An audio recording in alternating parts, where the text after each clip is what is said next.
विद्यार्थियों, एक बार फिर से इस यूट्यूब चैनल पे आपका हार्दिक स्वागत है। आज हम कक्षा 6-7 इंग्लिश की वर्कबुक के परवा लेके आए हैं। इसकी फॉर्मेटिव असेसमेंट 3rd हल करने जा रहे हैं। टिक the correct picture for the given sentence. जो सेंटेंस दिया गया है उसमें सही पिक्चर है, उस पर टिक करना है। Sushma jumps very high. Sushma बहुत तेज ऊंची छलांग लगाती है, तो ये सही है। देखो लगा रही है छलांग, इसमें ये नाच रही है, ये कोई खाना खा रही है, शायद ये रो रही है। Tick the correct verb for the given sentence. Sentence के हिसाब से करेक्ट वर्ब छांटनी है। Kavita laughed very loudly when I tickle her. जब मैं उसे कविता को गुदगुदी करता हूँ तो वो बहुत तेज हंसती है, हंसी वो, तो ये लाफ्ड हो गया। Tick the correct word for the suffix LY. LY किस सुफिक्स किस में जुड़ रहा है, तो स्लो में जुड़ रहा है। स्लो प्लस एलवाई बराबर स्लोली हो जाएगा। टिक the correct word for the prefix I am. I am prefix इसमें जुड़ रहा है, जब मेच्योर में जुड़ रहा है। जिसमें शुरू में एम होता है उसमें आई एम जुड़ता है, तो यहाँ एम है तो IMMATURE हो जाएगा, इमेच्योर हो जाएगा।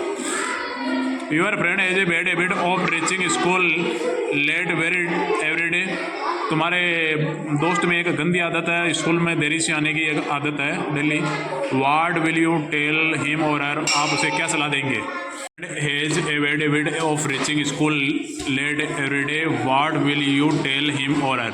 आई will tell him to come on time. मैं उसे जल्दी आने के लिए, समय पर आने के लिए बोलूँगा। अगर लड़की है तो हिम की जगह हर हो जाएगा यहाँ पर। Read the given passage and answer the following questions. Passage पढ़ के आंसर करने हैं, आंसर ऐड करने हैं सवालों को। Ashok was bathing his puppy in the pond outside his hut. अपने झोपड़ी के बाहर अशोक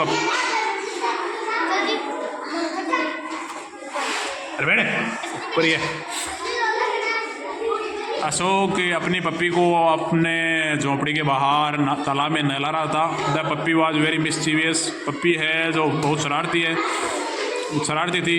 ही हेल्ड द पप्पी जेंटली। उसने पप्पी को धीरे से पकड़ा। And applied the soap. और उसे साबुन लगाया उसके। As he was about to wash off the soap. जैसे वो साबुन को धोकर साफ कर रहा था, द पप्पी मूड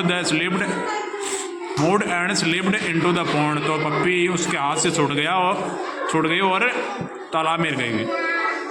तालाब में गिरने के बाद Ashok got scared and entered the pond. Ashok डर गया और पॉन्ड में उसने प्रवेश किया, तालाब में कूद गया।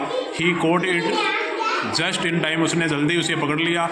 ही रिंस्ड द सोप। उसने उसके साबुन को उतारा। And puppy was all clean and shiny. Puppy एकदम स्वच्छ हो गई है वह और चमक रही थी। Both went back to her their hut. तो दोनों अब अपने झोपड़ी में आ गए। तो सवाल अब, why did the puppy slip from Ashok hand.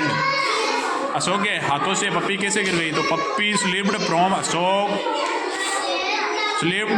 Ashok because of soap applied on the puppy's body.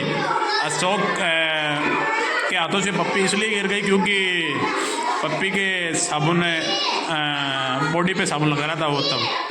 What kind of pollution is happening in the stories. कहानी में कौन सा प्रदूषण हो रहा है। तो देखो इसमें तालाब में साबुन लगा रहा है, पप्पी को नहला रहा है, तो तालाब का पानी गंदा हो गया, इसलिए वाटर प्रदूषण हो रहा है, इसमें जल प्रदूषण। तो water pollution is happening in this story.